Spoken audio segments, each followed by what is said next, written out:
Hello mga ka-fasting! For today's video ay ang ating part 2 ng Buhay Probinsya. So doon pa rin po ito sa aking mga stored videos nung nandun pa po kami sa Quezon. So yan po yung lupa na lagi namin nililinisan at nabili po ng aking ate at kuya.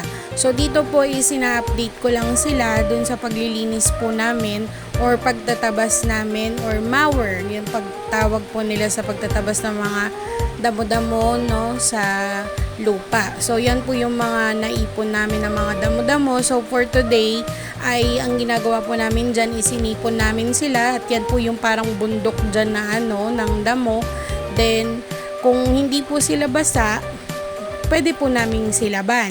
Pero kung basa po kasi yan, ilalatag pa po namin at patutuyuin pa ng todo. Para naman po, hindi siya pagtubuan ulit ng mga panibagong damo na matataas. Kasi pag naipon po yun, ganun po ang nangyayari. So yan po, nag-update po ako ulit kung gano'n nakataas yung mga damo dun sa lupa.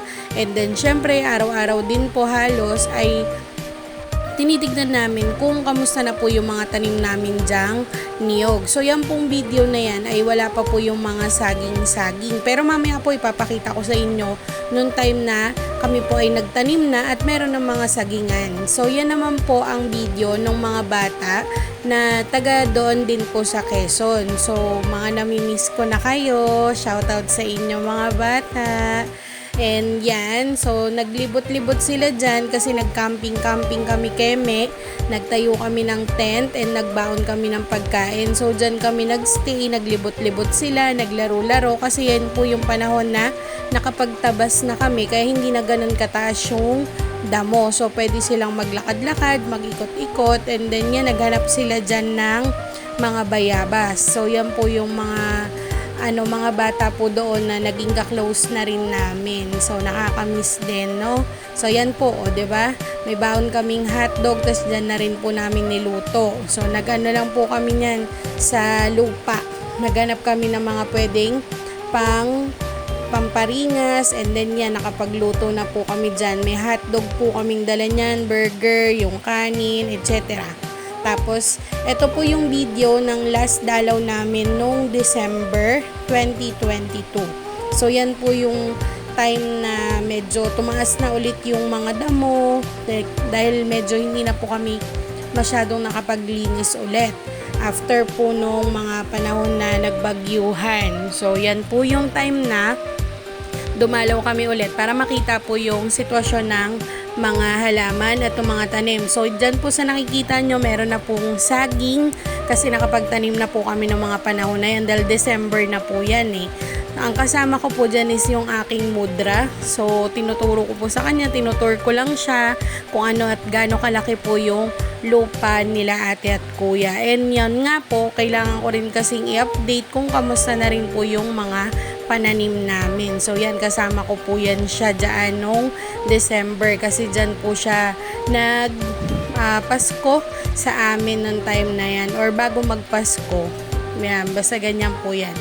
Then yan, tinuturo ko po sa kanila kung kamusta na yung mga puno, yung mga halaman na tinanim, yung nyog especially kasi yun po yung marami. Then yung mga saging, yan, nandyan po yan lahat. Then eto na nga po yung munti naming sagingan. So yan po yung mga video na nakatayo na yung mga saging, yan. So, ang saging po na pinatanim namin dyan is nasa 50 po ata or something.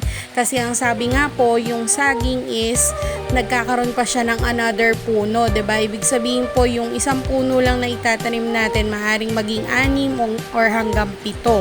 Kaya kailangan po isiwahiwalay siyang tinanim, yan, kaya magkakalayo po talaga yan para daw po pagka nagkaroon pa ulit ng iba pang puno is hindi naman ganun kasukal pag nagsilaki sila. So yan po yung mga stock videos ko noong mga time na yon na tinatayo na at naitanim na yung mga saging.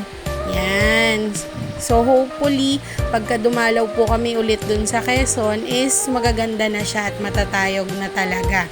Then yan nga po, no, dahil dyan may nyog na po kami mga tanim, then may mga saging na rin. So ito po yung time naman na magtatanim kami. So ang nagtanim po dyan ay si Tatay Andres. Yan po yung dating may-ari ng lupa, pero naging ka-close na rin namin sila. So sila na rin po yung nilalapitan namin pag may kailangan kami doon sa lupa. So siya rin po yung kinuha na namin ng punla ng saging. So siya po yung nagtanim, pati yung kanyang mga apo. So ang ginawa po dyan ay nagbungkal muna ng butas and then isa-isa na pong itinanim. So yan po sila, mga senior, ang aking papa at si Tatay Andres. Silang dalawa po ang nagtanim ng mga punla naming saging. So yan lang po. Pagpalain po sana tayong lahat at lagi po tayong mag-iingat. God bless. Bye-bye!